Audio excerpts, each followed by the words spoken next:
bicicleta por la raíz de Sudamérica marcó para siempre conciencia y amistad. Iba conmigo, pero al final el que hacía es el mejor, porque me dije que era imposible.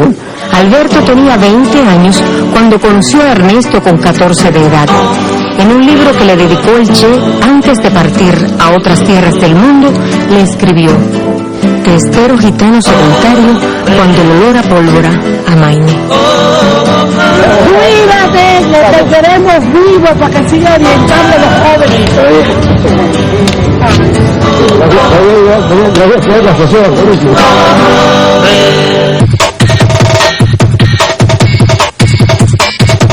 Dice Alberto Granados que el Che tenía un solo defecto, que es decir, que no tenía defecto, que todo eran virtudes, era demasiado virtuoso. Quizás y todavía nos da esa imagen del hombre en un pedestal, que es lógico también, porque fue un hombre que construyó una voluntad con delectación de artista, como él mismo diría. De todas maneras, una de las cosas, hablando de valores del Che Guevara, que es tan importante en eso de la investigación, es la lectura. Una de las cosas que impresiona más, tanto en el libro de Aleida como en el documental de Tristán, es cómo no se permitió jamás, y creo que desde la primera niñez, dejar de leer y preparar incluso una obligación de libros que tendría que leerse a lo largo de la vida. Creo que Alicia tiene un cuento de una exageración de cuánto pudo haber leído a los 11 años. Pero usted, cuando hablábamos de preparar la mesa, me decía que de ese tema no hablaron, o le era difícil hablar. No, lo que pasa es que nos conocimos en una época en que tenía tareas apremiantes y era un hombre muy riguroso, que tomaba las cosas en serio de verdad, pero yo tenía mi grado de frivolidad y bueno, me gusta la literatura y leer lo importante y lo no importante. Sentía que podía conversar con él y que me iba a ser muy productivo. Y me pinchaba para hablar de literatura y lo esquivaba. Pero como soy tan persistente, tanto pinchaba que al fin lograba que se iniciara la conversación. Y a partir de ahí era el desastre, porque no terminaba nunca. Le apasionaba porque tanto. Le apasionaba no la literatura, el saber, y dentro del saber la literatura. Y puedo decirte que no he conocido nunca, y he vivido también entre profesores de literatura, etcétera, han sido mis profesores, han sido mis amigos después cuando era un sabio, un conocedor inagotable de la literatura latinoamericana. Y discutíamos libros hasta el agotamiento, porque él decía que eran cinematográficos y yo decía que no. Que la experiencia del cine es que cuando la literatura llega al cine se echa a perder. Pero él soñaba con ver en imágenes esa literatura estoy hablando de realidad en este momento de novelística. Ajá. La novelística latinoamericana, que la dominaba a fondo. Él soñaba con ver esa novelística en el cine. Bueno, siendo un hombre que yo lo pinchaba en una dirección y él a mí en otra. ¿Le invitó a hacer alguna película, no? Sí, bueno, discutíamos eso.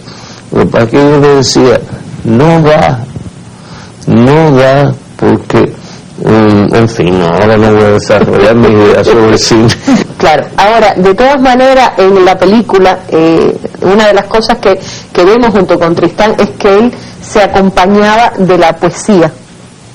Incluso que sus compañeros dicen que en los viajes, en las caminatas agotadoras, podía estar diciendo poemas. Sí, eso viene muy desde Córdoba, muy desde su padre, ¿no? Su padre lo marcó en esa línea, esto de la fotografía y la poesía, la biblioteca de su padre, su mamá también, y sí, lo acompaña toda la vida. Es curioso encontrar esas libretas donde él transcribe de puño y letra poemas, de verdad que es una constante en su vida, ¿no? No es solo leer, es escribir también. Y de las sorpresas lindas que nos entrega el documental está un encuentro con sus padres en Punta del Este, en un momento que también otra fascinación que uno se encuentra allí. Pero quería justamente volver al cuento de tu abuelo, a la historia, digamos, de que ya a los 11 años el Che se había leído tremenda cantidad de libros, había leído una biblioteca. Yo siempre digo que los abuelos exageran, porque eso es natural, ¿no?, en los abuelos. Y por eso yo siempre lo cuento entre comillas. Él me dijo en una oportunidad que a los 11 años papi había leído alrededor de 1100 libros. Yo no sé si exactamente puede ser. Lo que sí consta es que lee El Capital, por ejemplo, siendo muy joven, y él no entiende nada en las primeras lecturas. Y una de las características de mi papá era esa persistencia, es decir, lo vuelve a leer, hasta que los libros que tenemos nosotros en la actualidad tienen apuntado al margen. ¿Y esto cómo lo hago en Cuba? ¿Y esto cómo se aplica en Cuba? Es decir, es una de las cosas hermosas de él en ese sentido. Es decir, era como decía Alfredo, no leía por leer, es decir, leía y analizaba, pero analizaba proyectándolo hacia la realidad que tenía frente a él. Eso es una de las cosas, yo pienso, más importantes de mi papá. Es decir, él es un hombre que no trata de ver una cosa, por ejemplo, veía una fábrica en la Unión Soviética antigua o en otro país socialista y venía a Cuba y decía, bueno, a ver, ¿cómo podemos superarlo? ¿Cómo podemos mejorarlo? ¿Cuáles son los problemas? ¿Cuáles son las virtudes? ¿Dónde podemos nosotros aplicarla? Sí, una vez, por ejemplo, me contó uno de sus compañeros que había ido a un trabajo voluntario de ensamblar libros y de pronto se queda mirando y al rato le dice al compañero, mira, yo creo que si lo hacemos al revés vamos a ahorrar tiempo.